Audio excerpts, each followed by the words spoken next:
The 2020 North Carolina Gubernatorial Candidates Debate is presented through a partnership between UNC TV and the North Carolina Association of Broadcasters Educational Foundation. Good evening and welcome.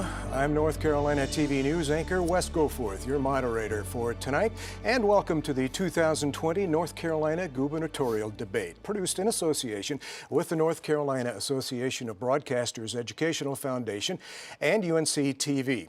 We now introduce the candidates tonight: the Governor of North Carolina, Democrat Roy Cooper, and the Lieutenant Governor of North Carolina, Republican Dan Forest. And we should note that this debate tonight is happening, of course, during a critical time for our state, the COVID pandemic. Many North Carolinians have died of the virus. Many others are ill. Our prayers go out to all the families involved. And in fact, you'll probably notice several physical precautions tonight inside the studio to help ensure safety against COVID-19 spread, including the fact that there is no live audience in the studio tonight. Only the two candidates, the moderator, and some studio technicians. And in fact, in just the last 12 hours, everybody in the building and in the studio tonight has tested negative for COVID-19. We quickly want to review the rules of the debate tonight. It will last 1 hour. It will begin with 1 minute opening statements by the candidates, and then I'll submit the questions to the candidates tonight. In that segment, the questions were determined by the moderator and the Radio, Television, Digital News Association of the Carolinas. The questions have not been read or seen by the candidates nor their staffs. Each candidate will have 1 minute to respond to each question and a 30-second rebuttal opportunity. And I'll reserve the right to ask follow-up questions as needed. The debate will end tonight with 90-second closing statements by each candidate. A device will notify them of their remaining times and when time has expired. And we'll try to ask just as many questions as possible, and we ask the candidates to adhere to the time limits so we can do just that. Well, an earlier coin toss determined the starting order for the opening statement and the first question response tonight. Mr. Cooper, you won the coin toss. Please begin tonight with your 1 minute opening statement. Thanks. Thanks for joining, everybody. Today, our world is different. This debate is different. A global pandemic has turned our lives upside down and killed over 215,000 Americans. And tonight's different because of the plexiglass that's separating Dan Forest and me. And it's there because for the last 8 months, including last night, Dan Forest has been having in-person events with no masks or social distancing. That's reckless, and it endangers North Carolinians, including the staff in this room. Leaving our neighbors in harm's way and risking lives, that's not the North Carolina way. Overcoming challenges and taking care of one another, that's the North Carolina that I know.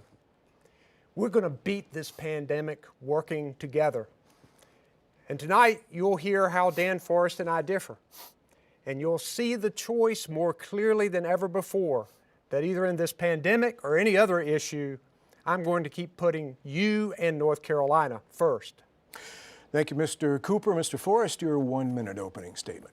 Well, thank you, Wes, and thank you to UNC TV and the Broadcasters Association, and thanks to Governor Cooper as well for having this debate tonight. It has been an honor to serve you for the last 8 years as your Lieutenant Governor. I'm really proud of the accomplishments that we've been able to achieve during that time.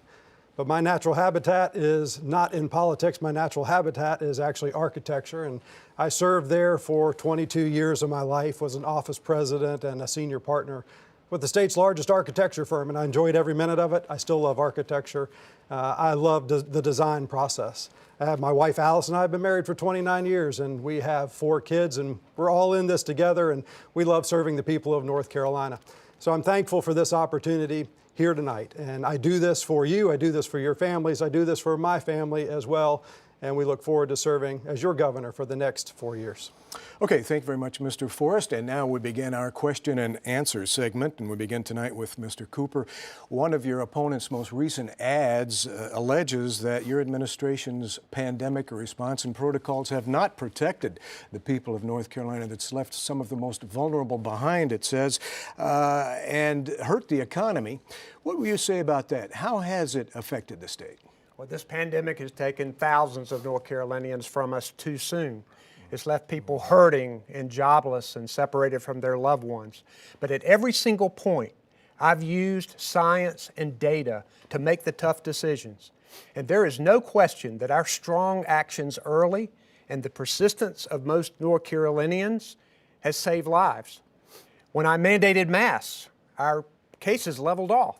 But then Dan Forest lied to the public and said masks don't work. He even sued me to stop our safety measures. Thank goodness he lost. You know, politicians like this who hold these in-person events and discourage masks, they're part of the problem.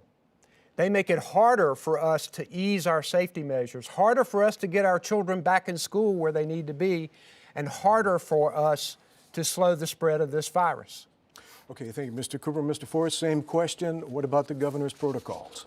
Well, it should be of no surprise to anybody why Governor Cooper has spent tens of millions of dollars in negative ads against me during this campaign talking about masks. Masks is a great cover for what he really doesn't want to talk about.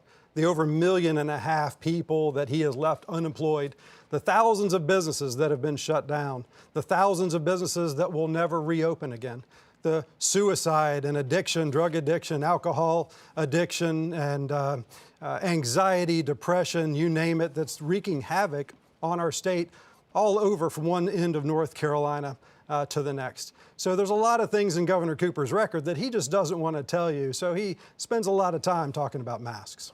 Okay, Mr. Forrest, 30-second rebuttal, Mr. Cooper. Well, now you're not just ignoring science, you're ignoring common sense. You cannot wish the pandemic away. It doesn't work like that. It requires all of us doing our part.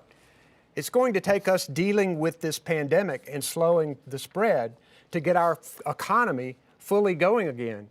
And when you're out there pretending that there is no pandemic, that's going to hurt the number of jobs that we have.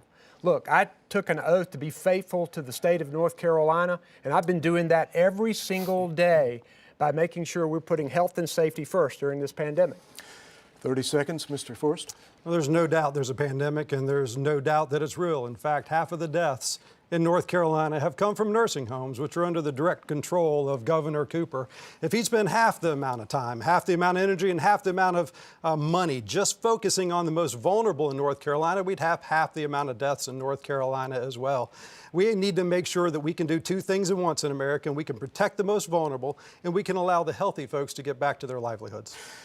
Next question for you, Mr. Forrest. The virus, the subsequent issues politically and economically have certainly hurt the state's economy. A graduated return could make things even worse or could result in worse things. What would you do now if you take the governor's mansion in January to get the economy jump-started again? Well, I think we would do what I just said. We would focus on protecting the most vulnerable. They're the elderly. They're over 70 years old.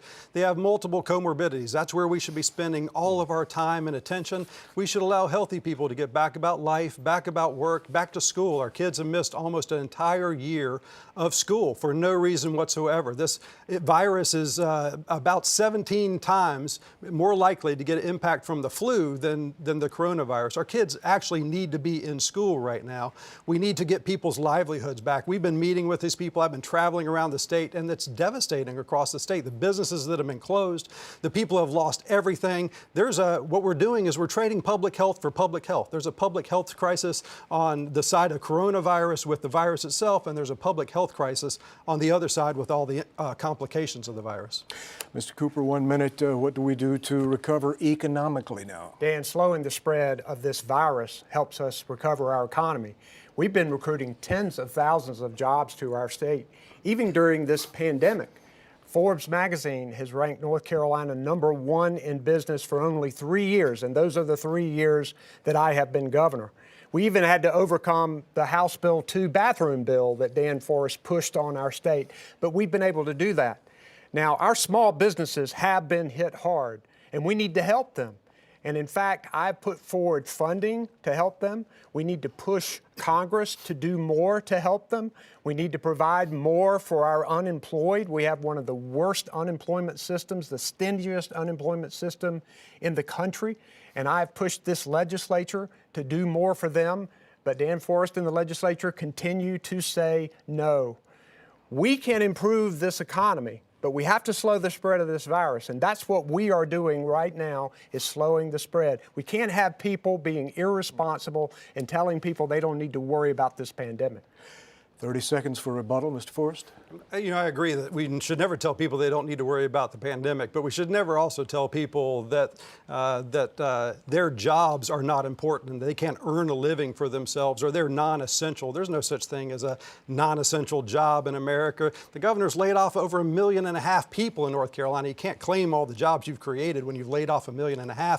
We need to get people back to work. We need to protect the most vulnerable. We can do two things at once. We're the most innovative country in the world and one of the most innovative states in America. Okay, thank you very much, Mr. Forrest.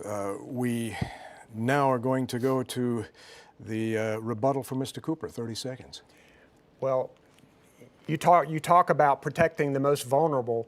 We're doing that in our nursing homes, but the problem is, Dan, you treat nursing homes like an island, and that everybody else can do whatever they want, and you can still protect nursing homes. That is not the way it works. When you have people out there discouraging masks, when you have people out there trying to prove that there's not a pandemic, then you end up having more people who are infected. It could be a nursing home staff member, a visitor to the nursing home. Those people go in and bring COVID-19 into the nursing home. That's a problem. It all works together, and we need strong measures to make sure we slow down the spread of this virus.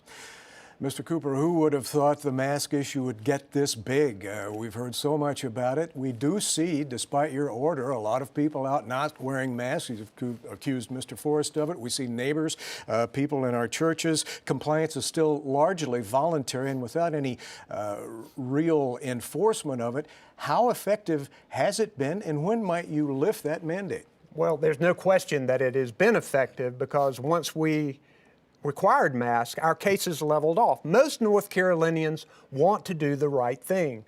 And we have worked closely with retailers.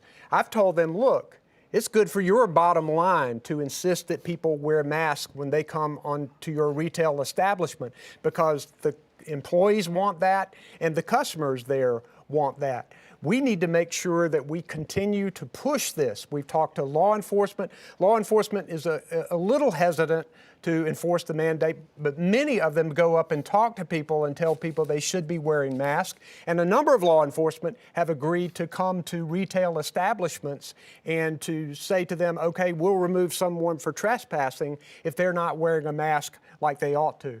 The thing is, if we had real leaders across the board who would tell people that masks are important. You heard the CDC chair say this mask is the most important weapon that we can have. Rather have a mask than a vaccine. We need all of our leaders talking about this so we can slow the spread.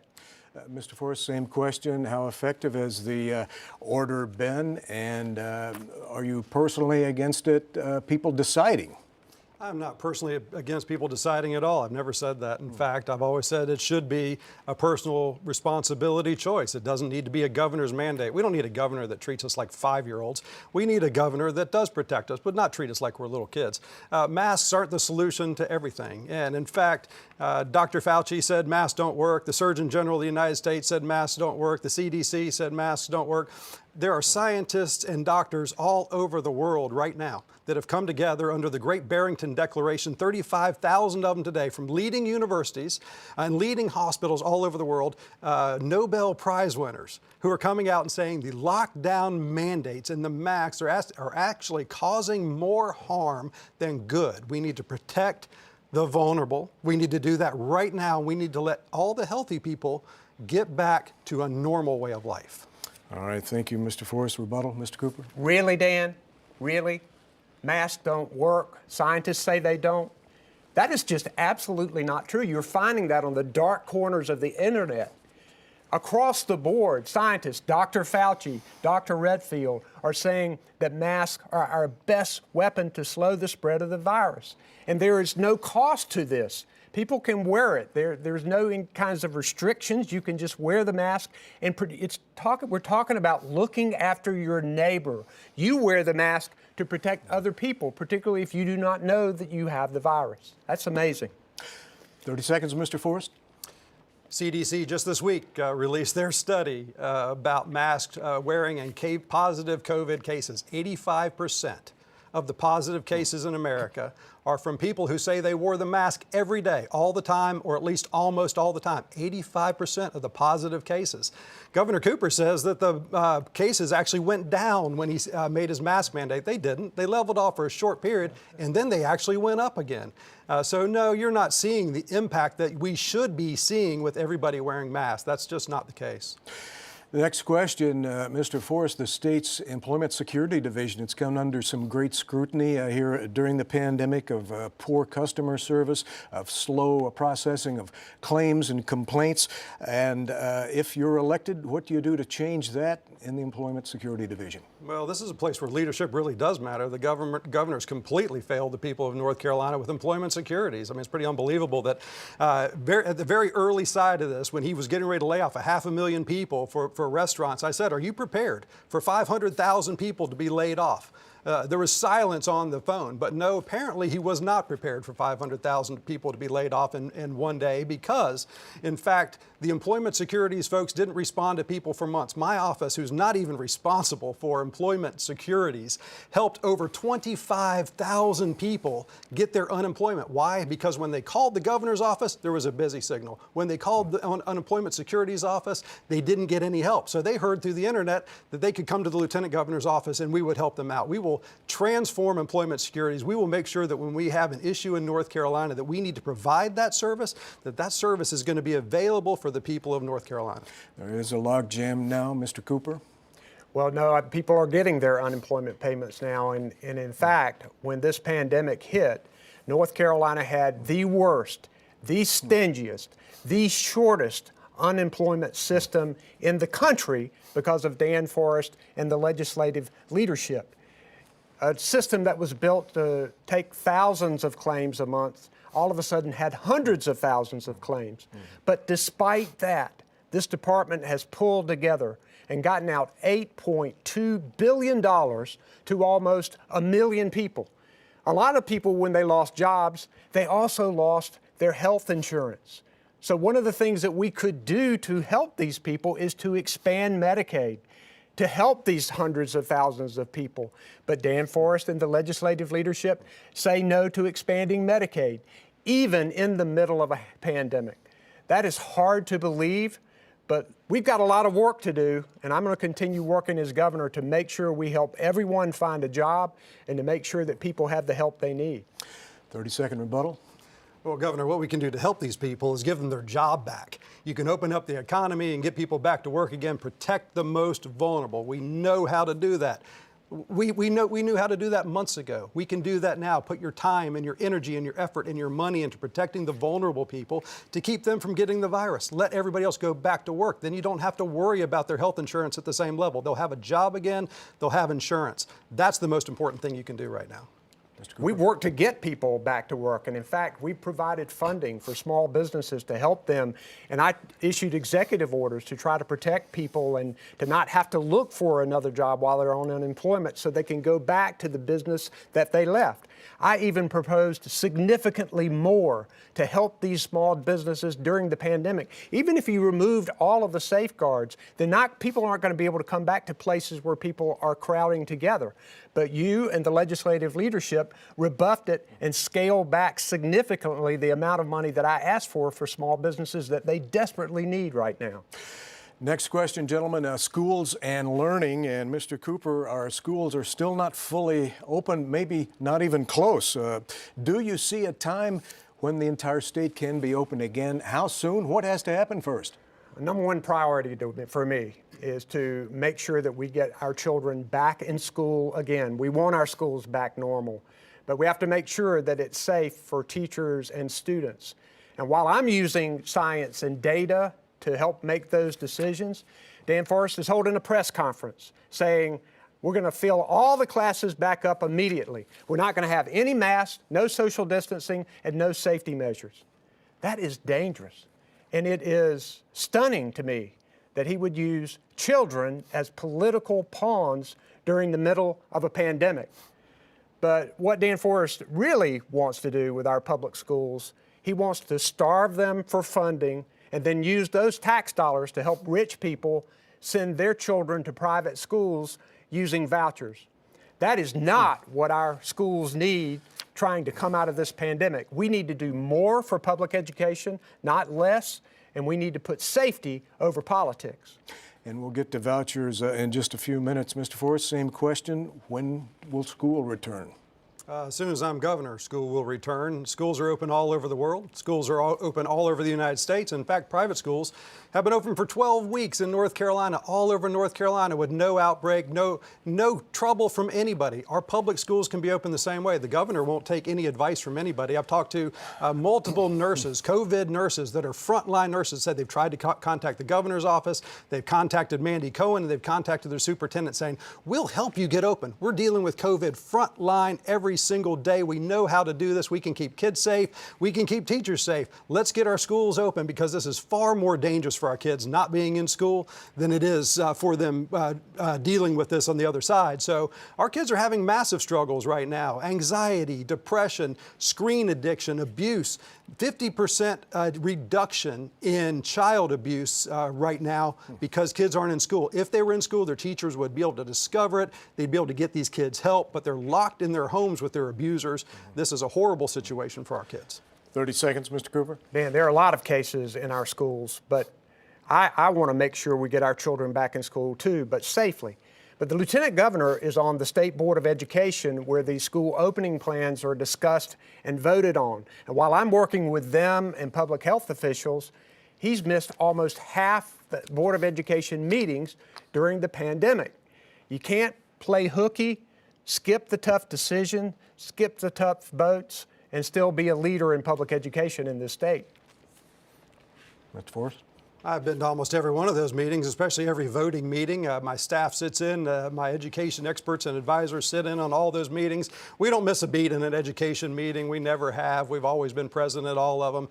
And in fact, from the very beginning, the governor's plan A, B, and C never worked. I didn't vote for it. It came before the state board, and I asked him, I said, what is the goal? What are we trying to achieve with plan A, B, and C?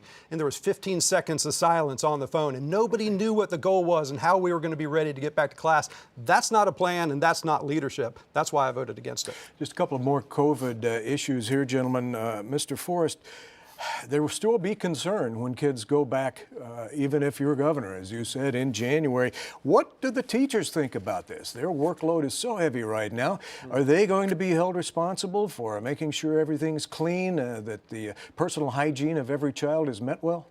Well, I mean, the teachers have all kinds of responsibility on their hands every day. It's kind of unbelievable. Teachers are doing double and triple duty of their work now as they're trying to teach online part-time, teach in class part-time, and deal with all the other struggles that they have to deal with. What we said in that press conference is not at all what the governor said. We said, let the local communities decide how to safely open their schools and deal with teachers. If there are teachers that have comorbidities and issues, let them deal with their principal. They can teach online. They can teach virtually. If there are parents who don't want their kids to go back to school, let them make that decision. But for the parents that do want their kids in the classroom, they should have the option and the right to be able to get their kids back in the classroom where they can learn again. Our kids are missing a year of school. We can figure this out, Wes. This is not that difficult. We can figure out how to keep a school clean. Our kids are not even at serious risk from coronavirus, 17 times more likely to die from the seasonal flu than they are from coronavirus. Kids are not impacted. So let's get our kids back. If somebody wants to keep their kid home, they can. If a teacher needs to stay out, they can. But we need to open our schools. Mr. Cooper, what about that? Teachers cleaning up? Will they be held responsible? Still denying the science, and you said you went to every meeting. That is not true. You missed almost half of them during the pandemic. But let me tell you this about teachers and our schools. We cannot keep leaving our teachers behind and expecting them to lead our children into the future. This legislature, Dan Forrest and the legislative leadership, has shortchanged education over and over and over. We need to invest. We're asking them to do more than ever in the middle of this pandemic. We're asking them to learn how to do remote learning. We're asking them to go into schools to help teach our children in person, and many of them are doing it right now. We have to support them. My mom was a public school teacher. I'm a product of public schools. It is important to me. And we need to make sure that we get through this pandemic, get our children back safely in the classroom, in the right way and then fund public education like we ought to. 30-second rebuttal, Mr. Forrest.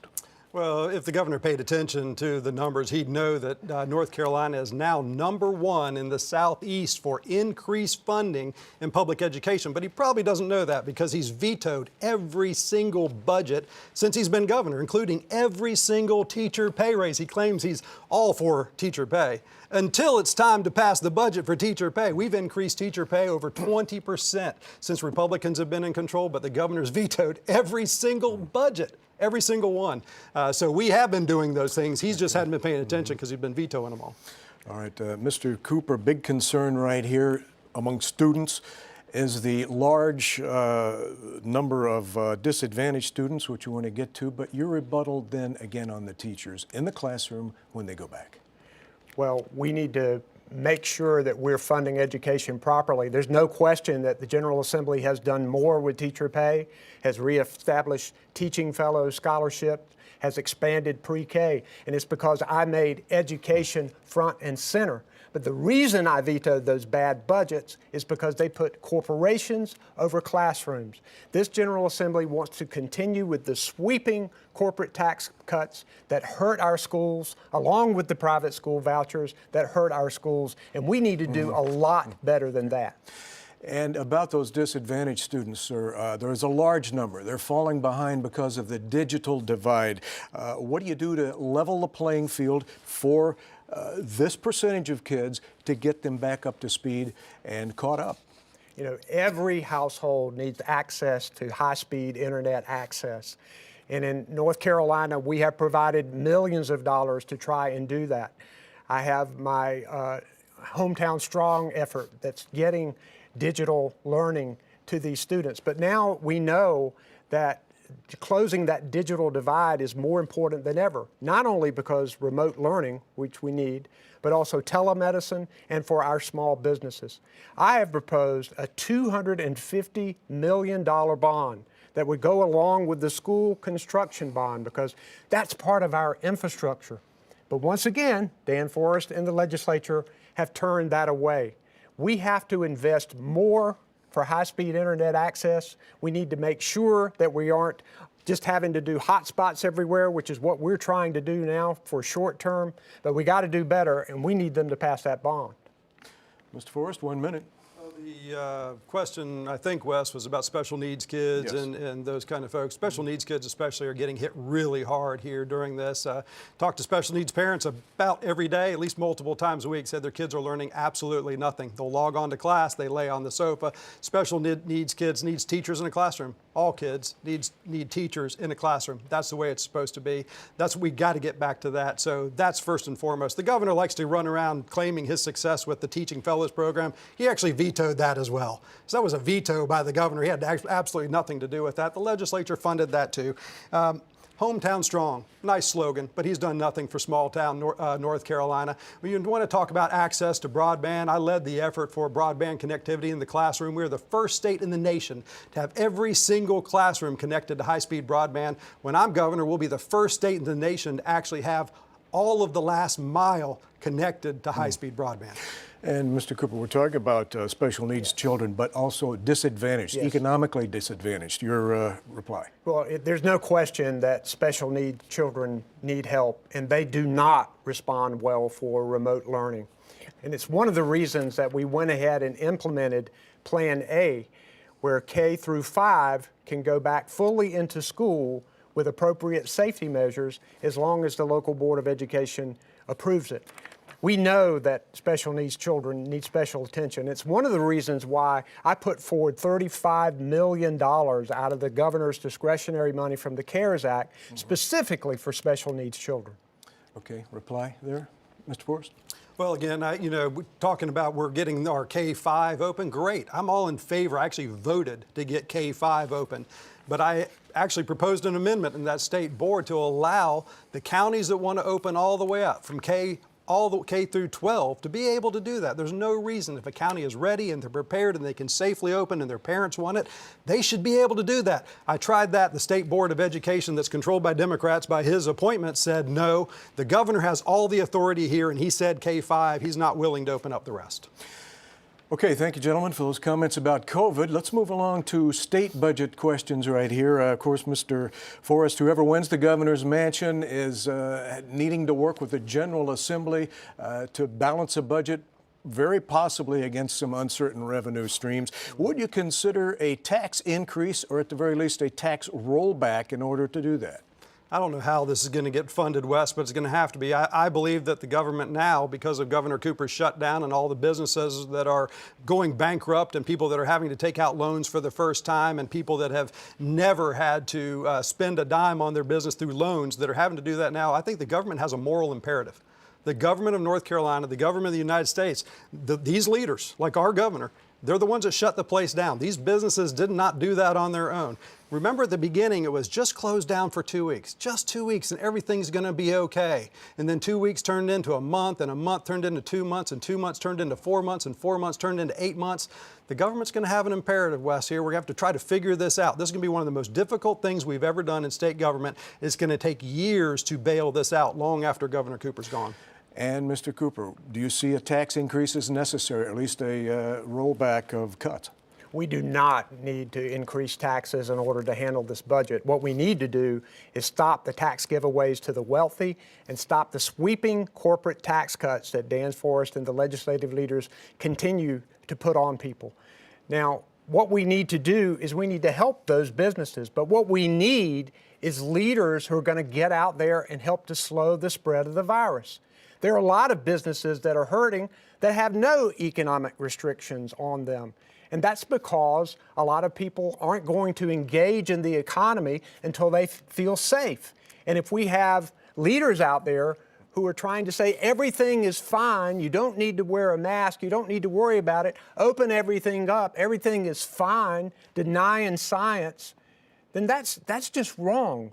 That's going to end up hurting us more economically. You complain about the economy, but you won't do the simple things you need to do to fix it, and that's slow the spread of this virus. Getting a balanced budget. Rebuttal, Mr. Forrest? I'm not complaining about the economy. I'm actually just out there with all these people who are dying right now. They're dying not just from COVID, but they're dying because their businesses are going out of business and they don't know what to do. They're at their wits' end because of what the governor's doing.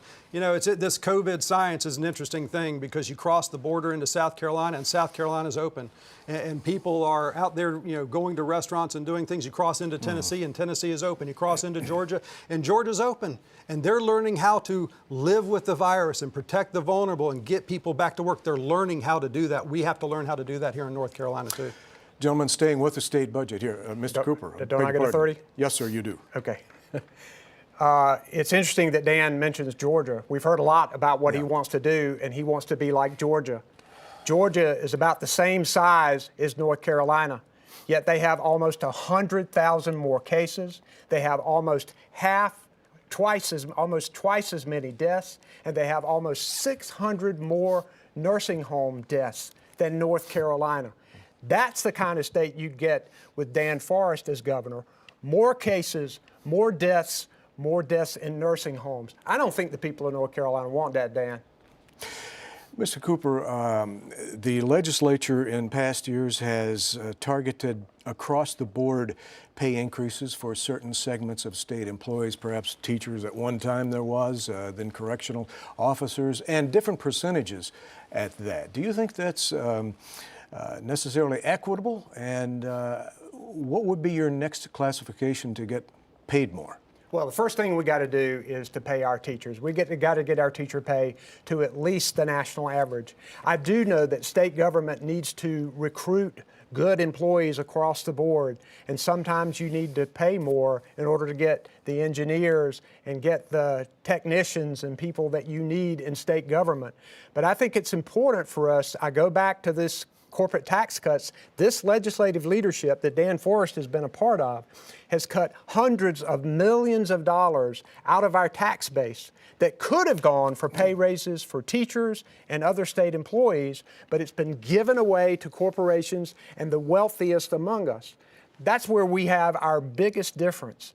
There's no question we got to pay our teachers more. We've got to pay our law enforcement more to attract and retain the best law enforcement officers. We're doing that with corrections officers.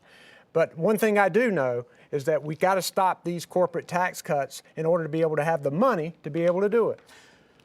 Who deserves the next raise, Mr. Forrest? Well, let me first, Wes, just hit on the corporate tax cuts. The governor rails against corporate tax cuts all day long, but he loves going and giving away incentives to corporations when they're coming to town. In fact, he actually went back to the legislature and asked for more money so he could give more money away to big corporate interests coming to our state. Now that, you can't have it both ways. You can't say, oh, we don't want tax cuts, but we're going to give people tax money when they come to the state. It doesn't work that way, Governor. That's not the way it works. But we need to, yes, we continue to increase teacher pay. We've done it year over year over year. We're the only state in the country that's done it 7 years in a row under Republican control. Governor Cooper vetoed it. Veto, veto, veto, veto. We're passing it as Republicans. We'll continue to do that. We need to start focusing on state employees, though. We have some hard-working state employees in North Carolina that deserve a raise, and we need to make sure we can attract and retain the best workers. We need to work on their work environment. We need to drive their morale up. Their morale is some of the lowest morale that has been in years. The Highway Patrol has the lowest morale I've seen in 8 years under Governor Cooper's leadership. We need to get that back. We need to get their pay up and other state employees as well. 30 seconds, Mr. Cooper. Dan, you obviously don't know how incentives work. You only pay incentives to corporations when they have a job that has been created and they get a tax credit for that. It's very specific. What you've been doing, which is a big difference, is sweeping tax cuts across the board. A lot of out-of-state corporations benefit from it who don't create one single job in North Carolina. You got to learn how this works if you're going to be governor, Dan. All right, thank you very much, Mr. Cooper. And 30 seconds, Mr. Forrest. I know how this works. I've been in the business world for most of my life. I worked to bring projects to North Carolina before I was in politics. I know exactly how incentives work, and I know how the tax system works. But here in North Carolina, we cut taxes. We cut personal income tax, we cut corporate income tax, and what the governor said was, the state's going to go broke, it's going to go broke, we're not going to have any money. Instead, we've had surpluses, $300 million, $500 million, $600 million, $900 million surpluses before this, which was allowed us to put money away in the rainy day fund, since we've had multiple rainy day funds, and the governor's kind of appreciated having that. Next question, Mr. Forrest. You do support homeschooling, school vouchers, school choice. Put all of your philosophy for education in together, including public education. Well, I think parents should be able to choose. I think we should continue to improve all forms of education. We should have excellent education for everybody. Doesn't matter the flavor. If a parent chooses homeschooling, great. If they choose a public charter school, great. 85% of our parents still choose traditional public school. That's great. We should allow those choices to happen because that's what the parents are choosing. The government's one-size-fits-all approach to education just doesn't work anymore. We need to turn education up, shake it out a little bit, and make sure that we have excellent education for everybody. As far as opportunity scholarships go, we put money aside for the poorest kids in our state to have an opportunity to get out of a failing school so they can have an excellent education. The governor stands against it. He said he would get rid of opportunity scholarships. He wouldn't allow these poor kids to get out of their failing school to go to a good private school if that's what their parents want. The governor sent his daughter to an elite private school. It's okay for him, but it's not okay for poor kids to send their kid to a private school. I think that's egregious. Your response, Mr. Cooper? Yeah. He talks about the surplus that we've had every year. Yeah, we have. So why don't we pay teachers more? That's what I've been saying time and again, but they won't do it. These private school vouchers, have you read your own plan, Dan? Your own plan says that everybody gets it. That means that rich parents would be able to use these vouchers in order to send their children to private school. 2 of my children spent their entire career in public schools and one most of her career in public schools. I really don't think our children should have anything to do with this debate. But I will say this. We've got to stop these corporate tax cuts. We've got to invest in education. We've got to increase our per pupil expenditure. Yes, I'm for charter schools. I think they can work well. And we need to do things to make education better, treat teachers like professionals, make sure that we recruit the very best and the brightest. And we need people to stand up for our public schools, to tell about the good things that are going on there like I do. 30-second rebuttal, Mr. Forrest. Well, instead of vetoing every budget, again, that we've done with education increases that have got us to #1 in the Southeast for increased funding in education, that's where we are, #1 in the Southeast. Instead of that, the governor's vetoed them all. I've been working on all these things the governor's talking about. He's done absolutely nothing for education, zero. We've been working on financial literacy and economics. We've got that put in every high school in North Carolina now. That is a top priority for our kids to learn these things. Computer science, we're working on competency-based learning. We're working on diminishing testing so that our teachers can actually teach in the classroom. That's what we should be working on. 30 seconds, Mr. Cooper. He's satisfied with teacher pay, bragging with where teacher pay is now. You ask most teachers and parents whether that's something that they are proud of, and they will tell you no. We have the ability to do more, and we should do more. We have to increase our investment in public education. It is the foundation for our future. I recruit companies to North Carolina all the time. I talk to CEOs. They don't ask me about corporate taxes. What they ask me about is workforce. And they ask, can you provide the education so that we can have a workforce that can do the jobs that we create? That's why we need to invest. Gentlemen, next a question about race. The matter of racism is very hot in the United States right now. Governor Cooper, do you believe that systemic racism exists in North Carolina? If so, what do you do about it to address it? I think the death of George Floyd opened painful wounds, and we need to listen to people who lift up their voices for equality and justice. But we cannot tolerate violence and destruction, and anybody who does that should make sure that they are held responsible. But our communities are working very hard to keep themselves safe, to start their economies going. But Dan Forrest right now is doing what no leader should do. He got caught running an ad using fake riot footage from Washington and New York, pretending it was Asheville, hurting their economy. That is unacceptable. Dan Forrest is using this issue for fear and division, and he thinks that's going to win this race for him, and I think he's wrong. Is there systemic racism, Mr. Forrest? Governor very clearly didn't answer that question. No, I don't think there's systemic racism. There's racism. We should reject it at every single turn. That's what we should do in America. But the governor said that we should also reject violence and destruction and looting. When he stood by, he's locked in his mansion, surrounded by a wall, surrounded by a fence, surrounded by police cars, and surrounded by police officers in riot gear. And just 2 blocks away, downtown Raleigh was being destroyed. Downtown Charlotte was being destroyed. Downtown Asheville was being destroyed. And the governor didn't do anything about that. He had the ability to call out the National Guard and send them in to stop it. When I'm governor, I will never allow an angry mob to destroy one of our cities. And on that Asheville footage, there's Asheville footage. The news stations in Asheville wouldn't let us use it, and we had to go get other footage. That's why we couldn't use it. But it's out there, and everybody knows it. The people in these cities know. They've been dealing with the destruction. I was eating at a restaurant in downtown Raleigh the other day that's still all boarded up because they're scared to take the plywood down because they're scared the governor won't protect them when the riots come back to town. When I'm governor, you won't have to worry about that. 30 seconds, Mr. Cooper. Dan likes to ignore my record as the top law enforcement officer of the state and attorney general for 16 years. As governor, I signed a bill to double the penalties for anybody who would attack a law enforcement officer with a gun. We've got to make sure that we have strong law enforcement in North Carolina. But let's don't forget that it was Dan Forrest supporters who were out in the middle of the street in Raleigh, burning masks and calling police officers pigs. Yet Dan Forrest said and did nothing about that. Mr. Forrest? That's the most bizarre comment I have ever heard. My supporters in the streets calling police officers pigs? Those aren't my supporters, Governor. Those are your supporters, the ones you walked through right before they rioted and looted downtown Raleigh while you had that little mask dangling around your ear, not around your face, protecting you or the people around you. That's what we're dealing with right now. That is why the vast majority, almost every single law enforcement organization in North Carolina has endorsed Dan Forrest, because they know the governor does not support law enforcement, and he didn't for his 16 years as Attorney General either. Thank you, Mr. Forrest. Next question has to do with Medicaid and teacher pay. As we have seen in the last few years, the Republican legislature, the Democrat governor are in a long-running battle over this. But what it's resulted in, of course, is teachers not getting pay raises. And on the other side, the Medicaid not being expanded to people who would otherwise qualify for it in the state.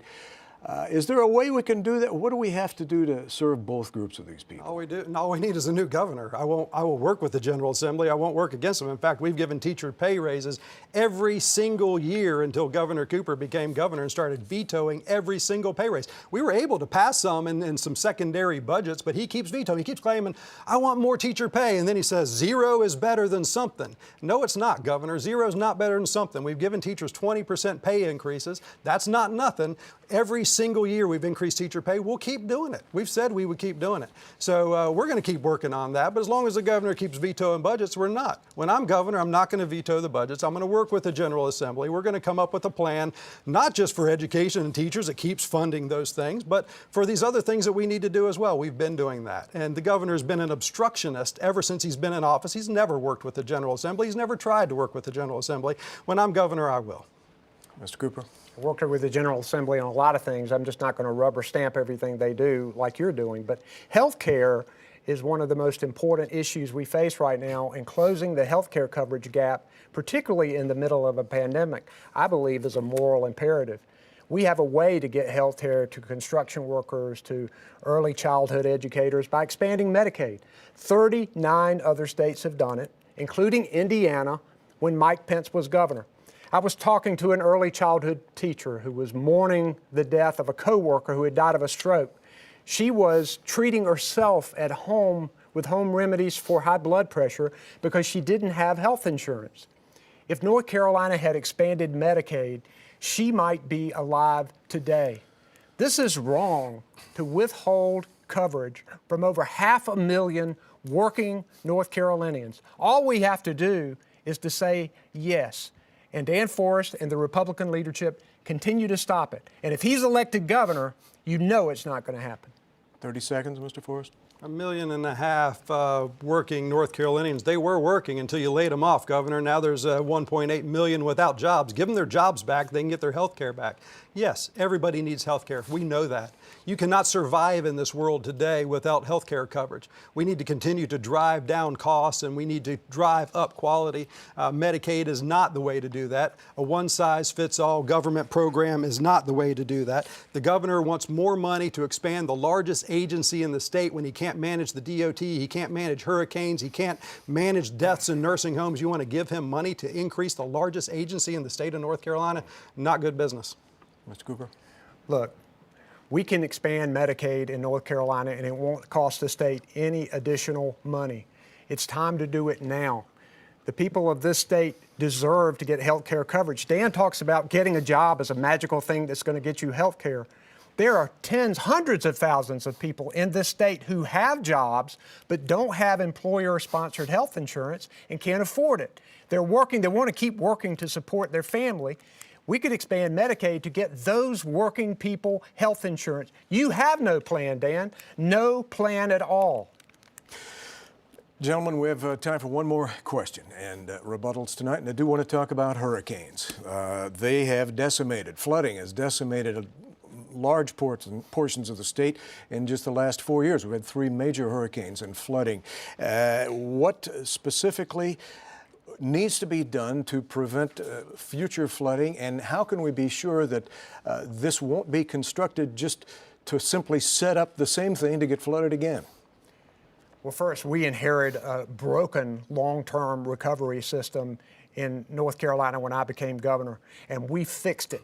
We set up the North Carolina Office of Recovery and Resilience. We understand that we have to rebuild smarter and stronger.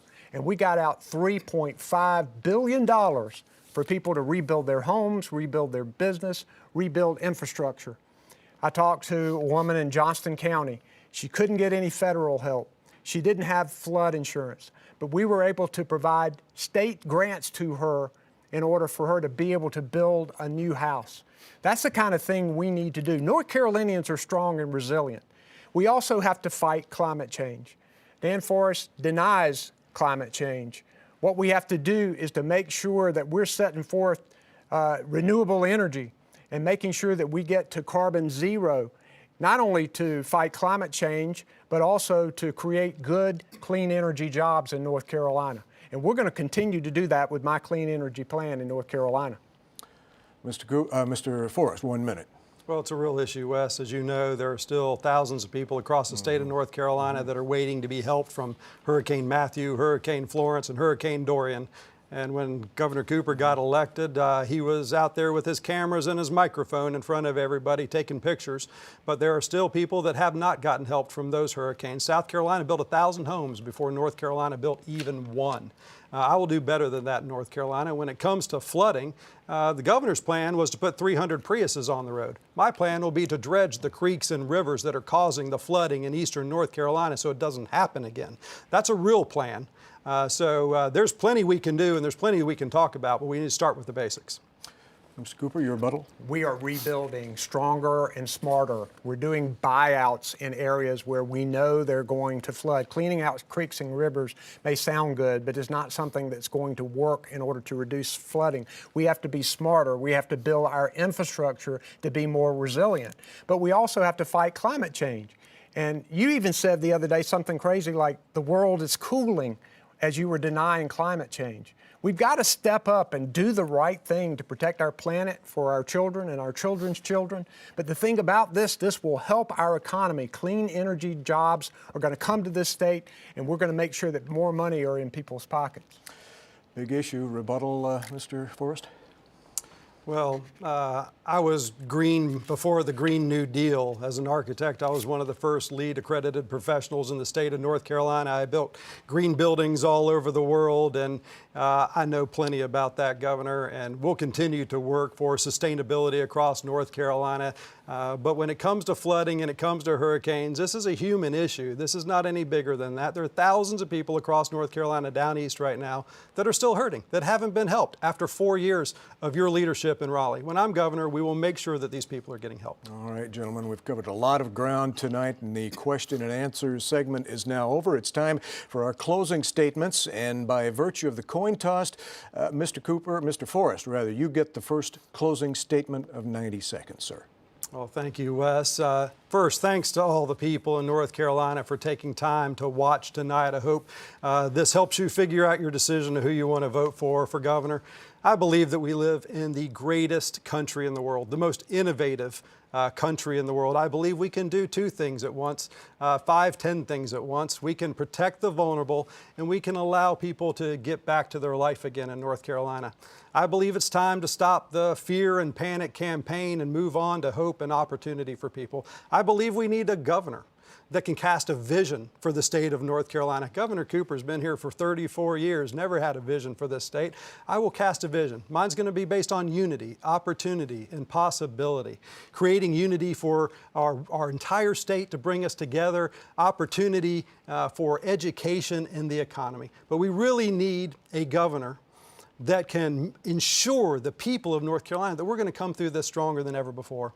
I met a young man named Blake. He's a wounded warrior, and when he was in the hospital recovering from his wounds, he was told he was never going to walk again. And the commanding officer came in the hospital and handed him a Purple Heart Challenge coin and said, "Blake, you are going to walk again, and you're going to come back stronger than ever before." When Blake told me this story, he said, "I've been carrying that Purple Heart coin with me for 8 years. He took it out of his pocket and he handed it to me and he said, "I'm giving you this coin because I know that you give hope and courage to the people of North Carolina, and you're going to allow us to come back stronger than ever before." Thank you so much. Thank you, Mr. Forrest. And Mr. Cooper, your 90-second closing statement, please. At the beginning of the year, I had a lot of hope for North Carolina. And 2020 has tested the depths of that hope, I'm sure, for a lot of you out there. With all of the natural disasters and the pandemic, it's been a tough time. But through it all, North Carolinians have been resilient. I've seen so many instances of people looking out for each other, singing at the window of a nursing home to a grandmother, young people buying groceries for seniors and leaving it on the doorstep. That's the kind of North Carolina that I know. But you do have a real choice tonight. You have a governor who believes in science and a candidate who doesn't. You have a governor who believes in our public schools and a candidate who wants to shortchange them. You have a governor who believes that everybody ought to have health care, and you have a candidate who wants to deny over 500,000 people the health care that they need. You have a candidate that values diversity and thinks diversity is our strength versus a candidate who wants to use diversity to divide us. The choice is clear. We need real leaders who are going to find real solutions. I'm grateful to my wife, Kristen. I'm thankful to God. I'm grateful for my 3 daughters, Hillary, Natalie, and Claire, my brother, Pill. I'm grateful for all North Carolinians out there who are working so hard. And I promise you, we're going to create a North Carolina that works for everyone. Thank you. All right, gentlemen, that concludes tonight's debate, and many thanks to both men for a civil and engaging debate on behalf of all North Carolina citizens. Our thanks also to the North Carolina Broadcasters Association Educational Foundation and UNC TV for providing the opportunity for the citizens of the Tar Heel State. Thank you for watching, and please remember to vote. Good night.